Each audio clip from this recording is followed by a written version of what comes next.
మెదక్ జిల్లాలో నిరవధికంగా వర్షాలు కురుస్తున్నాయి. అనేక గ్రామాలు వరద ముంపుకు గురయ్యాయి. కనీసం 20 గ్రామాలకు రాకపోకలు నిలిచిపోయాయి. అనేక గ్రామాల్లో బయటకు వచ్చే పరిస్థితి లేకుండా పోయింది. ఈ నేపథ్యంలో వరద ముంపు ప్రాంతాలు కావచ్చు, అనేక ప్రాంతాల్లో మామూలుగానే సీజనల్ డిసీజ్ వచ్చేసిన సందర్భం ఇది. కానీ ఈ వరద గురైన గ్రామాల్లో చాలా గ్రామాల్లో కూడా చాలామంది అనారోగ్యానికి గురవుతా ఉన్నారు. గ్రామాల నుంచి పట్టణానికి వచ్చే పరిస్థితి లేదు. అలా నేపథ్యంలో ఎలాంటి సహాయక చర్యలు తీసుకుంటున్నారో తెలుసుకునేందుకు మనతో పాటు డిఎంఎన్హెచ్ఓ శ్రీరామ్ గారు వారిని అడిగి మరిన్ని విషయాలు తెలుసుకునే ప్రయత్నం చేద్దాం. చెప్పండి సార్, ఎలాంటి చర్యలు తీసుకుంటా ఉన్నారు? సో మన జిల్లాలో ఎఫెక్ట్ అయినటువంటి 23 గ్రామాల్లో మనము ప్రజల కోసము మనకి విలేజ్ లెవెల్లో హెల్త్ క్యాంప్స్ నిర్వహించడం జరుగుతుంది. ర్యాపిడ్ రెస్పాన్స్ టీమ్ని అన్ని గ్రామాల్లో పెట్టడం జరిగింది.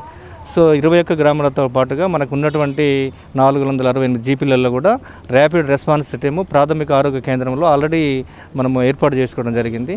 సో ఈ గ్రామాలలో ఏంటంటే ఇంటింటికి ఆశాలు తిరిగి ఎవరికైతే ఫీవర్ ఉన్నదో శాంపుల్స్ కలెక్ట్ చేసి మనం టీ హబ్కి పంపడం జరుగుతుంది.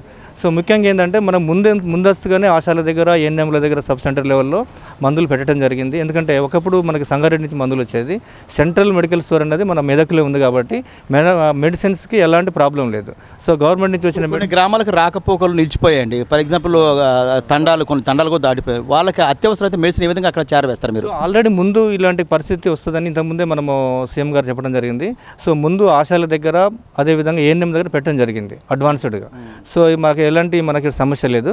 సో కొన్ని 21 గ్రామాలు ఏదైతే ముంపు ప్రాంతం ఉందో వాళ్ళకు కూడా మనము స్పెషల్గా కూడా మన రెవెన్యూ సిబ్బందితోటి, అదేవిధంగా వైద్య ఆరోగ్య ర్యాపిడ్ రెస్పాన్స్ టీము చేరవేయడం జరిగింది. దీంతో పాటుగా గర్భిణీ స్త్రీలు ఎక్కడైతే చిక్కిందో 1 వీక్ ముందే వాళ్ళని మనము ఈడీడీ ప్రకారము ముందే తరలించినాం. కాబట్టి ఎలాంటిది ఇక్కడ మనము అంటూ జరగలేదు. ఇప్పుడు ముఖ్యంగా ప్రజలకు ఎలాంటి సూచన చేయబోతుంది అంటే ఎందుకంటే ఇప్పుడు వరద వచ్చిన తర్వాత, వరద తీసిపోయిన తర్వాత మొత్తం మేటేస్తుంది గ్రామాల్లో కూడా. ఎలాంటి చర్యలు ఎలాంటి జాగ్రత్తలు తీసుకోవాలి?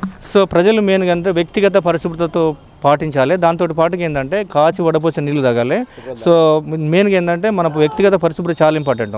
ఈ వాటర్ తోటి మనకి మన శానిటేషన్, మన బాత్రూమ్స్ కూడా నిండి ఉండొచ్చు. సో అది క్లీన్ చేయించుకోవాలి. ముందుగా కంటామినేషన్ రాకుండా చూడాలి. ఈగలు ఇట్లా వాళ్ళని పదార్థాలు తినకూడదు. వేడి పదార్థాలు కంపల్సరీ తినాలి. ఈ చల్లటి పదార్థాలు తినకూడదు. ఈ సీజన్లో మెయిన్గా ఏంటంటే నాన్ వెజ్ అసలే తినద్దు. నాన్ వెజ్ తినడం వల్ల ఫుడ్ పాయిజన్ కాకుండా ఇప్పుడున్న పరిస్థితుల్లో వరద ముంపుకు గురైన వరద ప్రాంతంలో మెయిన్గా ఏంటంటే ఇప్పుడు కలరా కానీ, టైఫాయిడ్ కానీ, జాండీస్ కానీ రావచ్చు. అదేవిధంగా గ్యాస్ట్రైటిస్, విరోచనాలు రావచ్చు. కాబట్టి ఫుడ్ విషయంలో చాలా జాగ్రత్తగా వేడి ఫుడ్ మాత్రమే తినాలి. దీంతో పాటుగా ఏంటంటే నీళ్ళు కూడా ఏంటంటే మనము మినరల్ వాటర్ అనుకుంటాం. ఆ నీళ్ళను కూడా కాచి వడపోసుకొని తాగాలి.